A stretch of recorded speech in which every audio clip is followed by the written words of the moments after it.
Assalamualaikum warahmatullahi wabarakatuh. Hai teman-teman semua. Perkenalkan, nama saya Wada Naziha, Prodi Bimbingan Konseling Islam semester 3. Jadi di sini saya akan menjelaskan psikologi perkembangan, yaitu materinya teori perkembangan kognitif, teori Vygotsky, yang diampu oleh dosen saya tercinta, yaitu Bapak Muhammad Hasan Abdillah, SPSI, MPSI. Poin yang saya jelaskan dalam teori perkembangan kognitif Vygotsky ini, yang pertama itu latar belakang, yang kedua landasan teori atau macam-macam teori, dan yang ketiga atau terakhir itu tujuan teori dari perkembangan kognitif teori Vygotsky. Ini saya yang pertama kali akan menjelaskan tentang latar belakang, yaitu salah satu teori penting dalam psikologi perkembangan adalah teori perkembangan kognitif Vygotsky. Lingkungan sosial dan interaksi sosial sangat penting bagi perkembangan kognitif anak. Nah, jadi maksud dari latar belakang ini, menurut Vygotsky itu, teori perkembangan kognitif pada anak itu lebih ke arah lingkungan sosial dan interaksi sosial. Jadi itu maksudnya bagaimana cara anak itu beradaptasi dengan lingkungan sekitarnya dan lingkungan lainnya, dari lingkungan dia yang terdekat sampai lingkungan dia yang belum pernah dia temui sebelumnya. Ini saya akan menjelaskan tentang teori. Yang pertama saya akan menjelaskan tentang teori zona proksimal pengembangan atau bisa disingkat DPD.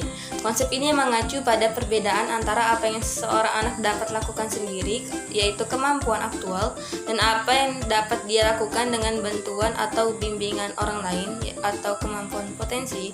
Vygotsky berpendapat bahwa perkembangan kognitif terjadi ketika seorang anak bekerja dalam DPD-nya, yang berarti mereka sedang mempelajari sesuatu yang sedikit lebih sulit daripada yang dapat mereka lakukan sendiri. Nah, jadi maksud dari DPD ini lebih mengacu atau anak ini bisa membedakan kemampuannya dari diri sendiri maupun bantuan dari orang lain. Misalnya dia kemampuan dari diri sendiri itu dia sudah bisa berjalan. Nah, kalau kemampuan dari orang lain itu contohnya dia diajarkan dalam hal keterampilan, mau itu melipat ataupun sejenisnya, biasanya diajarkan dalam lipatan untuk membuat pesawat-pesawatan, ataupun bermain puzzle untuk memainkan otak kiri dari si anak itu. Karena fungsi otak kiri itu untuk keterampilan dan fungsi otak kanan itu lebih kepada pelajaran. Yaitu scaffolding atau pembinaan, yaitu konsep ini merujuk pada dukungan yang diberikan oleh orang dewasa atau teman sebaya kepada seorang anak ketika mereka mempelajari sesuatu dalam DPD-nya. Orang dewasa atau teman sebaya memberikan bimbingan atau informasi yang diperlukan untuk membantu anak mencapai pemahaman yang lebih baik. Nah, jadi scaffolding atau pembinaan ini itu melanjutkan dari teori sebelumnya atau zona proksimal pengembangan. Nah, jadi yang kedua ini mencapai tujuan yang lebih baik.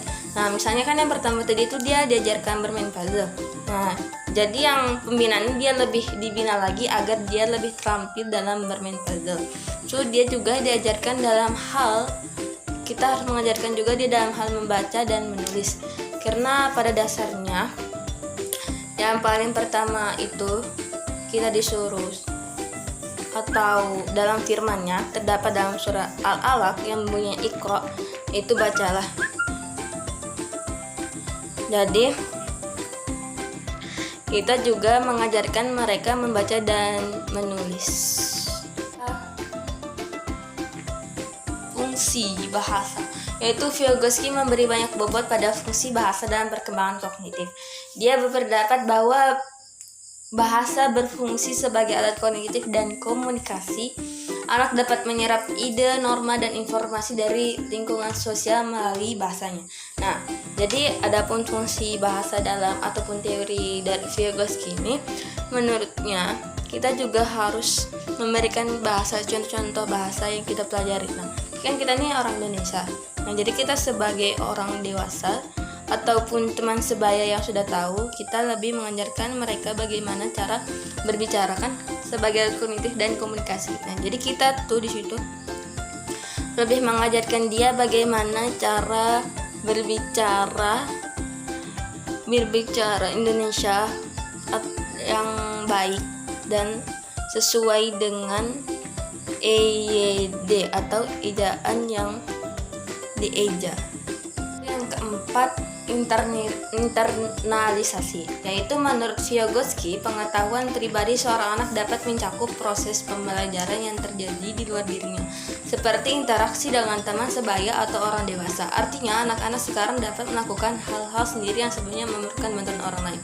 Nah, jadi internalisasi ini anak itu jadi bisa lebih mandiri, kan sebelumnya ini diajarkan kan yang dari 3 tadi itu.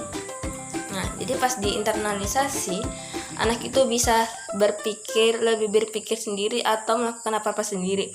Contohnya misalnya dia dulu pas main puzzle itu masih diajarkan. Nah, sekarang dia sudah mengerti bagaimana cara bermain puzzle itu dan dia lebih mendalami ataupun mengerti bagaimana cara